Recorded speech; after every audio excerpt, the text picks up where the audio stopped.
Here's why music producers like you are struggling with finishing your beats. So producers hit me up all the time like, yo, Brahma, I'm having a problem completing my beats. I just can't finish them.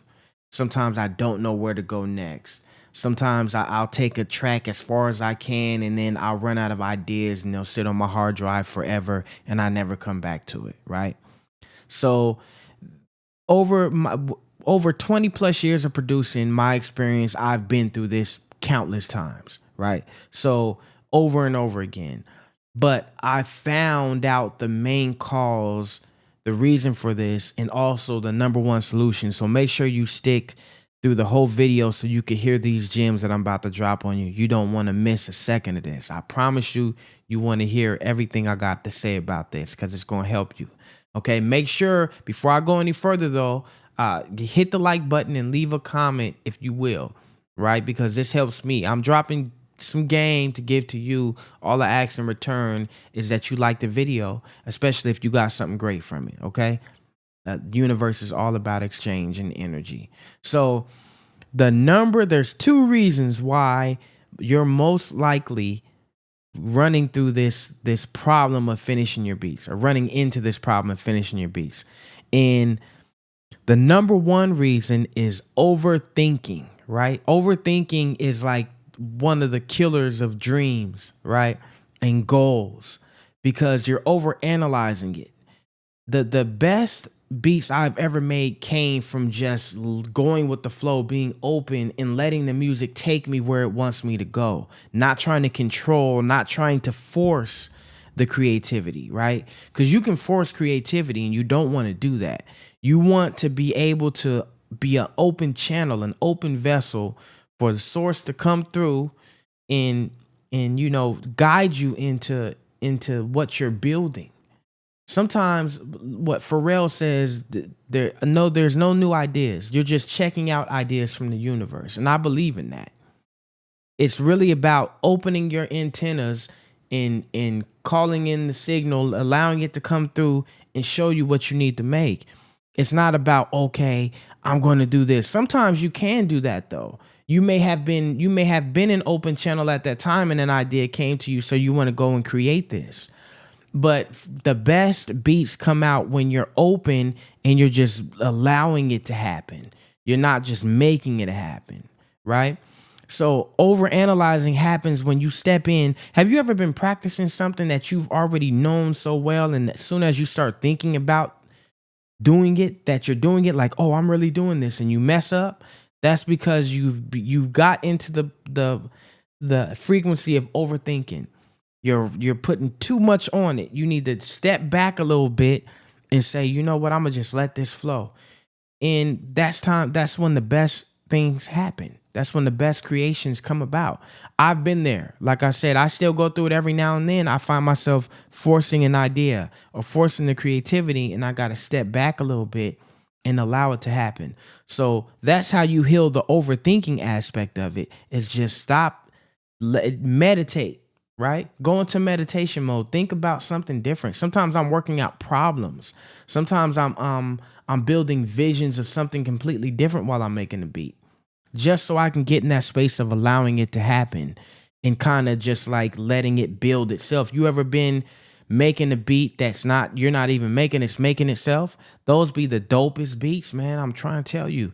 But that's because you've allowed yourself to open up to the channel of energy, to the source coming through in guiding you on the journey of making the music. So overthinking is one of the number one issues of why you're struggling to finish your beats. Don't overthink. Sometimes you just got to keep it simple.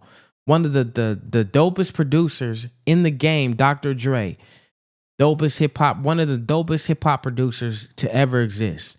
Even your favorite producers, that's their favorite producer, right? He knows what he's doing. But if you listen to his production, he strips it down. He's real lean with it. It's very simple. It's simple in the sense of like there's not too many elements fighting with each other. He's not doing too much on it.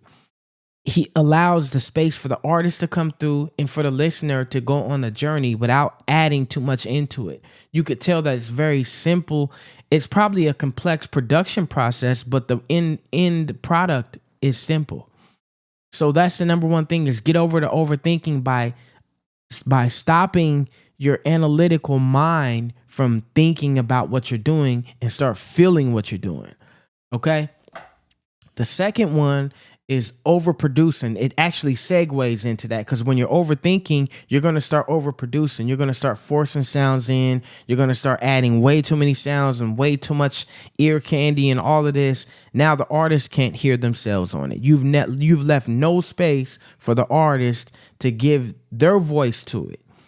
So I can understand when you're producing for television, film, usually you're not using vocals, you're doing instrumentals as far as producers. Sometimes we do have full productions that we submit for television, film that get placed, but I'm talking about the producers who are doing instrumental music production. You And that point, you do want to fill in the space because you don't have an artist. You might add some vocal chops there. You might add extra synth lead to sing, to be that vocal, or like in jazz music, they use saxophones, right, for the vocal. Um, so that's the only time you're going to fill in that space. But as a producer, like you're producing a song or you're producing a beat that you want to get placed to an actual artist to do a song to write a song to, you want to leave space for that artist to put their voice on there. And you can't do that when you're overproducing. So you're probably overproducing the track because you think that it needs to be finished. Sometimes the beat is already finished. You're just too close to it and so caught up in it that you can't even hear it. Sometimes all it takes is just arranging it. If you have an 8-bar loop, there's no way that you've arranged a beat. Build it out into a 3-minute track, right? 2.5, 3-minute track. Songs are shorter these days. Build it out into a 2.5, 3-minute track and then start taking stuff away. Before you start adding anything, start taking what you already have, start taking stuff away. You might have just a bass line and some drums and probably like a little sample in there, and you took out all the other instruments, and it's perfect for the artist to express themselves through, and then all the other instruments could become hook instruments. I do that all the time. Sometimes I'm like, yo, I don't know what else to add. But then I look at the track and I'm like, yo, I've added everything that needs to be added for right now. Let me start breaking it down. Let me start arranging it. So that way I can start creating the space for the artist and creating the space for any other additional instruments. I might be able to hear it at that point. So sometimes when you got everything cluttered together, you can't hear what else can be added because there's everything taking up the space already. So arrange your tracks, and that'll help you to not overproduce. Okay, so overthinking and overproducing are the two main causes of not being able to finish your beats. Now, with that being said, there's ways that you can, little tricks and things that you could do to finish your beats. You could add loops, right? In television film music, that was one of the first things I learned. Shout outs to my guy Romy, who showed me the game as far as producing tracks for television. And one of the things that he instructed was using loops to fill in the space, because sometimes the track was too empty, especially for television film. But that could be as far as a hook goes in your beat too. Sometimes the hook might be a little empty. So you might want to add that in there. Add like a shaker loop or something like that, or a percussion tambourine loop or something.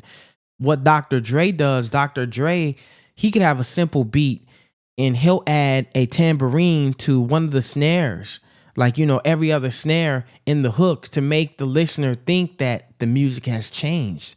But it's really just adding an extra high frequency in there to give that perception. So there's tricks that you could do. Go back and listen to some of your favorite records that became hits. They're very simple. 50 Cent In the Club was a smash. Very simple. The Neptunes Grinding, or the Clips Grinding. Very simple. It was just a drum beat. Snoop, probably his biggest record, Drop It Like It's Hot. Very simple. It's really just a drum loop and then a synth that comes in every once in a while in a little percussive element, right? Very simple.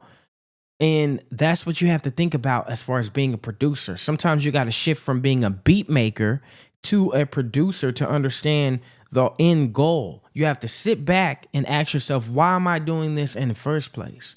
When you start just making a beat just to make a beat, that's when you're going to run into, oh, I can't finish this beat. Okay, the beat may not be finished, but is the production finished, right? Because when you're making a beat and producing, those are two different things. When I'm making a beat, I have to shift to producer mode at the end or when I start arranging because I'm looking at it as the whole picture. How's this look and feel as a whole song? What's it going to need? That's where the magic is right there. And that's going to help you stop overthinking and overproducing. Keep it simple. Keep it as simple as possible, man. Don't overdo it. So anyway, that's all I had to say. I just wanted to give that out to you producers that have been asking me about finishing their beats. Use loops when you need to fill in the space if it's just completely empty, or use a vocal sample too, because that'll add a different flavor to it. And that, remember, the vocal is an instrument too. So a a vocal sample or a loop, a percussion loop, or even just a sound loop, a melodic loop in some kind of a way might fill in that space. But don't overdo it. Think about the artist at the end of the day or why you're doing it. Television, film, that's different. You want to put a bunch of sounds in there. So anyway, that was just a little recap. Leave some love in the comments. Like the video. I'm going to be doing a lot more of these based on what you guys tell me that you need help with. Make sure you go grab the Apeshyt plugin. Rampage is for free. You just go to the website. I'm going to leave a link in the description where you can go grab that plugin for free. Okay? So, peace, love, and beats. See you on the next one.